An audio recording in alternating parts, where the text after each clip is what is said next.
हम अयोध्या के उस राजा के विषय में आपको बताना चाहते हैं 2 मिनट। भैया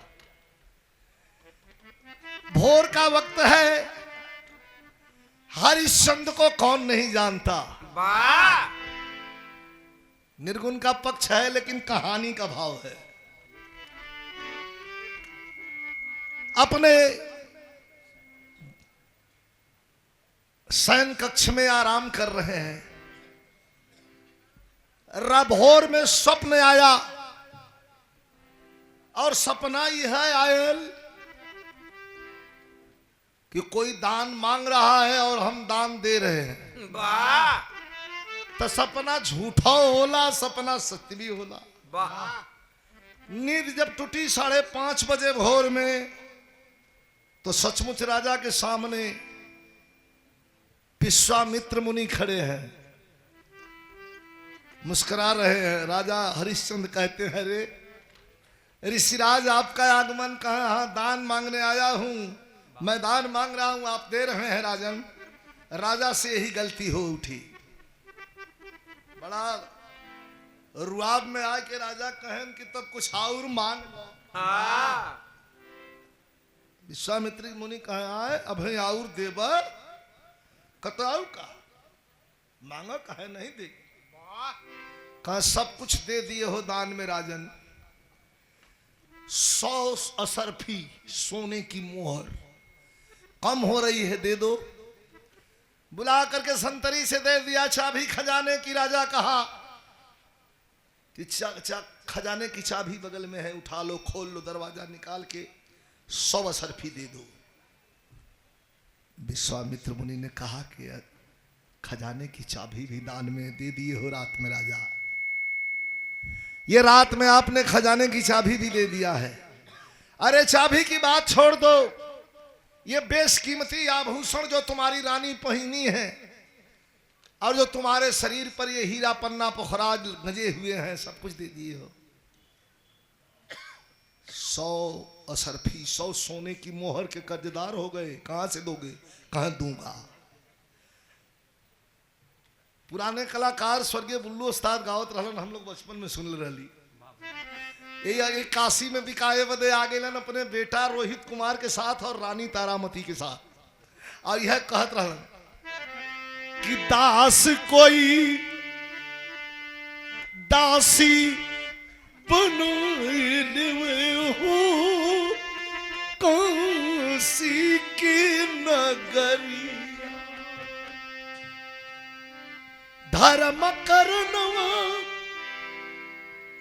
बिकई बादी आईली, संगवा मेरा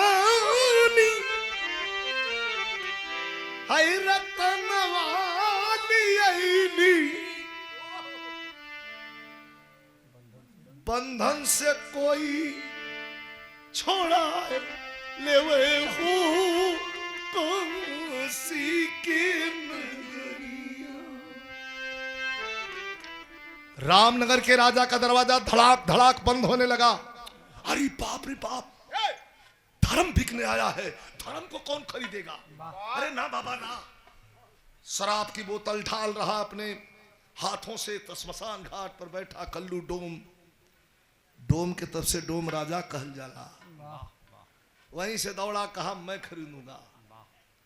80 मोहर दे करके राजा हरिश्चंद्र को खरीद करके ला करके कल का राजा और मरघट का पहरेदार हाथ में हरा बांस दे करके काला कपड़ा पहना करके काले कपड़े की पगड़ी बांध करके और मुर्दा जलाने का काम दे दिया। आज से तुम हमारे सेवक हो, मुर्दा जलाओ, कर वसूलो, और जितना मोहर दे के तुम्हें खरीदा हूं इसकी भरपाई करो। रानी के एक थे दाल मंडी की रहने वाली नाचने वाली नृत्यांगना तरमोल कर रही थी। इतने में एक ब्राह्मण जा रहे थे, पंडित जी जा रहे थे, और कहते हैं नहीं नहीं नहीं नहीं तुम नहीं खरीद सकती, लेके अपने घरे चल गए। अनर्थ तो उस दिन हुआ जिस दिन 10 वर्ष के बेटे को सर्पदंश से मृत्यु हुई। जाड़े की कड़कड़ाती ठंड में भोर का समय 3:30-4 बज रहा है, जरा ध्यान दीजिएगा। विरहा सुनने वाली चीज है, आनंदित बड़ा आह्लादित भाव है। लेके बेटे को श्मशान घाट पे पहुंची। संजोग देखिए, जहां बाप मुर्दा जला करके कर वसूल रहा है और मरे हुए बेटे को मां लेकर के श्मशान पे पहुंची। लकड़ियां उठा करके चिता सजाने लगी। चिता सजाने के बाद जो वही आग लेने के लिए आगे बढ़ी, तब तक अलाव जलाए हुए राजा हरिश्चंद्र देखते हैं और डांट करके कहते हैं कि रुक जाओ। वही आग लेने के जाती लिए जाती है। अच्छा, पहचान रहे हैं, जरा मार्मिक भाव है। बेटा के चिता में आग लगाना है, मां दौड़ करके आग लेने के लिए जाती है। तब तक हरिश्चंद्र ने वहीं से डांट कहा कि कैसे कहा,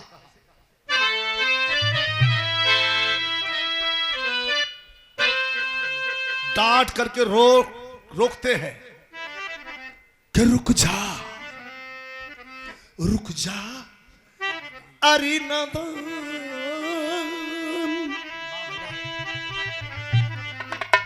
रुक जा अरे नादान, क्यों तारा जलो रही, रुक जा अरे नादान, क्यों तारा जला रही, बिन कर दिए क्यों राज दुलारा जला रही। और मूड रखो बेटा, बिन कर दिए क्यों राज दुलारा जला रही।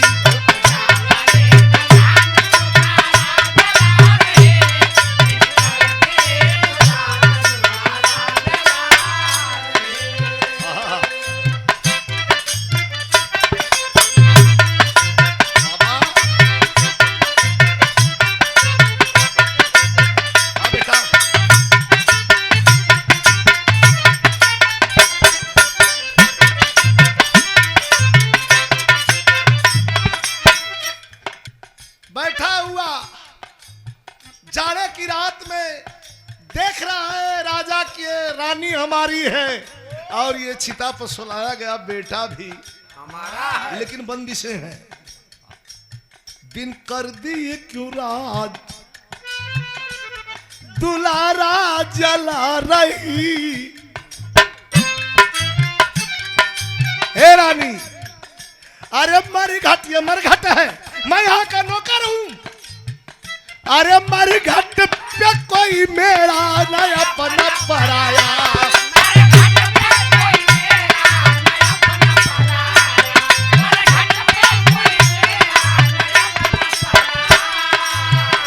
अरे मालिक का हुक्म चाहिए हर लाश से माया, मेरा मालिक का हुक्म है हर लाश से।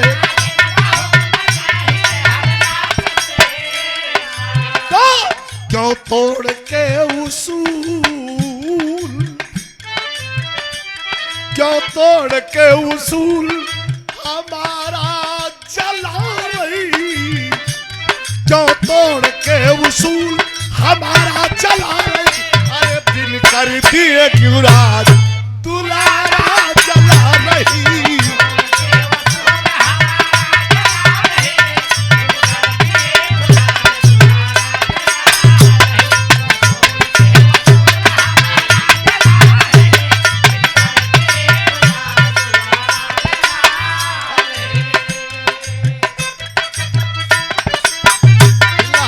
पहिलका 30 साल पहले कामगार स्टेडियम बंबई में बिरहा भइल रहल। हमारा हैदर भैया का है बिरहा का एक नगीना दुनिया से, दुनिया चली गई, दुनिया से हम भी जाने वाले हैं। एक लाइन हमें आज भी याद आवेली, एकदम जनता खचा खच भरी रही। कहा विजय भाई, हमारे तो कहा विजय भाई नया नया जरूर गाते हो, जरा ये देखो। कहा कंकड़ियों मार के जगाया, रात मेरे सपनों में आया। अरे बालमा साजना बड़ा वो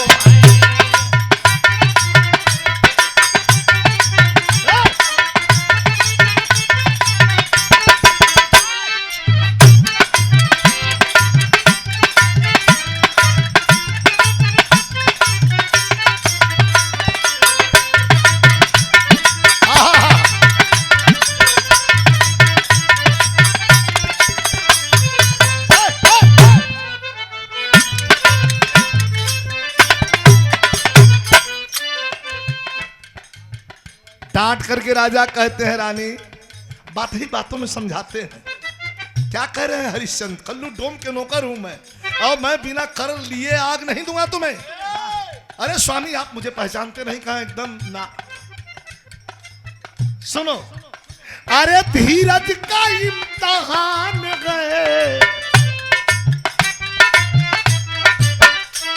धीरज का इम्तिहान है धर्म की परीक्षा।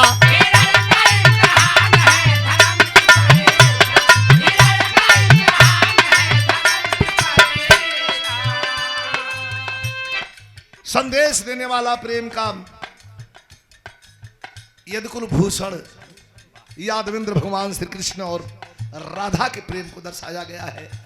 और हमारे अपर आयुक्त महोदय के द्वारा डॉक्टर विश्राम यादव जी के द्वारा 1000 रुपए का पुरस्कार दिया गया। मैं आपको प्रणाम करता हूं। बिरहा 2 लाइन हमारे हो गई, 3 लाइन और बा। रानी रोने लगी, क्या ये बेटा आपका कुछ नहीं लगता? अरे थोड़ी सी आंख का सवाल है, आंख दे देंगे तो क्या बिगड़ जाएगा? हाय हाय हाय हाय, रानी रो रही है, जरा करुण इसका भाव बा। अरे रानी कही कि प्राणनाथ जानती हूं मैं,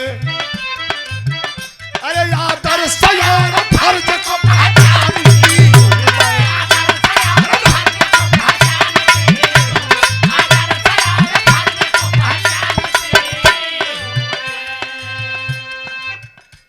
जीवन का आखिरी, जीवन का आखिरी ये सारा जल रही, जीवन का आखिरी ये सहारा जला रही। अरे दिन कर दिए गुलाल दुलारा जला रही।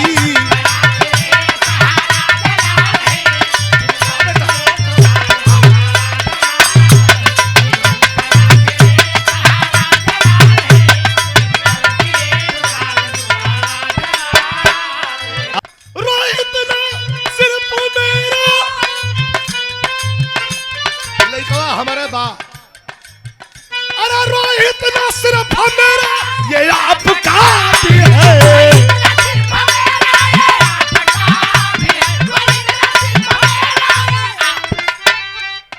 अंतिम लाइन है, गौर करिए। अरे रोहित ना सिर्फ मेरा, ये आपका भी है।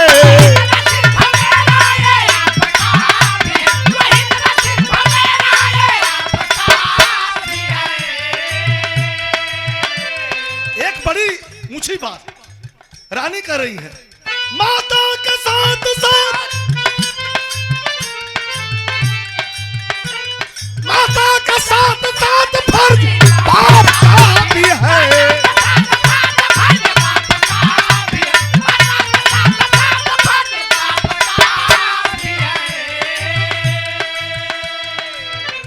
अब रोवे लगल माई न, कया चल कया खिरी,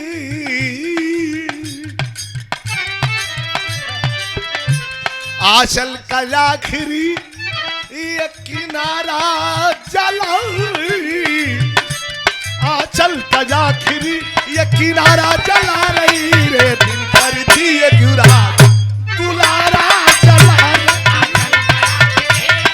अरे वाह,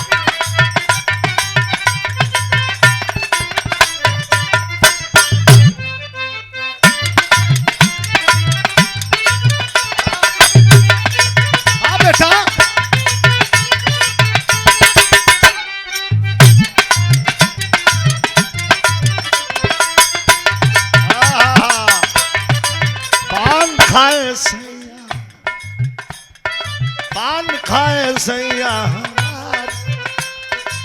सावल सूरतिया होठ लाल लाल। अरे हाय हाय मलमल का कुर्ता, अरे मलमल के कुर्ते पे छीट लाल लाल।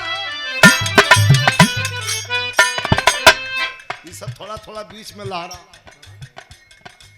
अगर बेटे की चिता में आग लगाना है तो तुम्हें कर देना पड़ेगा। देखिए मेरे पास कुछ नहीं है, तो तो माता बहन लोगन कई जोन साड़ी बा कितना ही आंचल रहा ज्यादा, बेटा के भी में उठा ले लिन, अपने के भी सवार सजा ले लिन। भोर 4 बज रहा है, ब्रह्म बेला है, अंतिम लाइन है। उस समय उस श्मशान की बात कर रहा हूं। 4 बज रहा है, ब्रह्म बेला है, रानी के पास कुछ नहीं है। यही पर से सीधा करके चर फाड़ लगी, ऐसे हाथ में ले लेती है। आंचल को फाड़ रानी चली कर कुछ काम।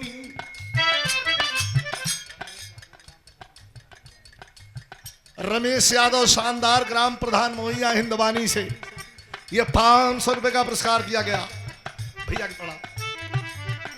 अरे आंचल को फाड़ रानी चली कर को चुकाने, अरे नभ से सुमन की दृष्टि देवा लगे कराने।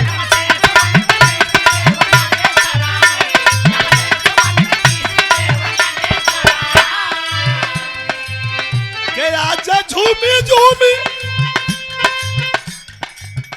कि आजा झूमी झूमी बरसे बदरा,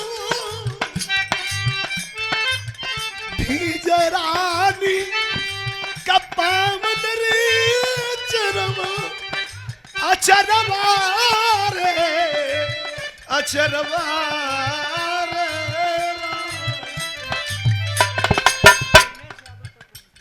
उत्तर प्रदेश पुलिस के नौजवान भाई दिनेश यादव जी, दिनेश यादव जी धन्यवाद। बेचैन व्योम रजनी, रजनी अर्थात रात, बेचैन व्योम रजनी सितारा जला रही, बेचैन व्योम रजनी सितारा जला रही, अरे बिन कर दिए युवराज दुलारा जला रही।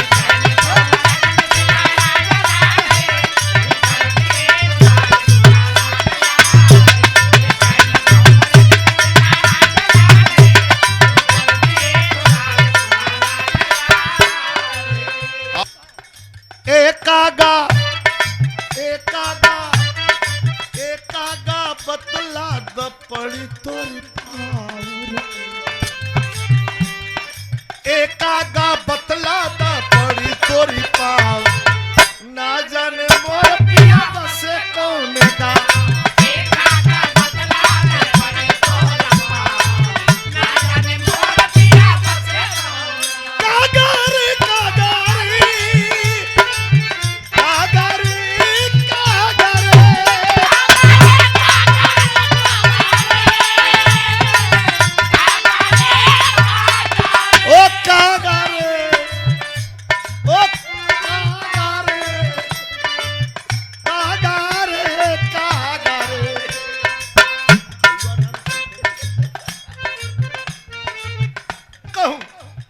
अरे गुरु अर गणेश राम लाल धन्य बिहारी,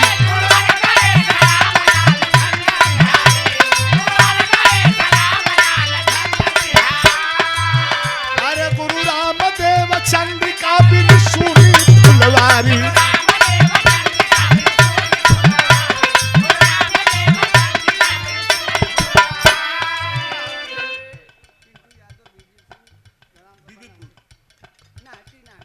अच्छा, नाटी बीबीपुर से पिंटू यादव भैया के द्वारा 100 रुपया पुरस्कार धन्यवाद। गुरु रामदेव चंद्रिका बिन सुनी फुलवारी,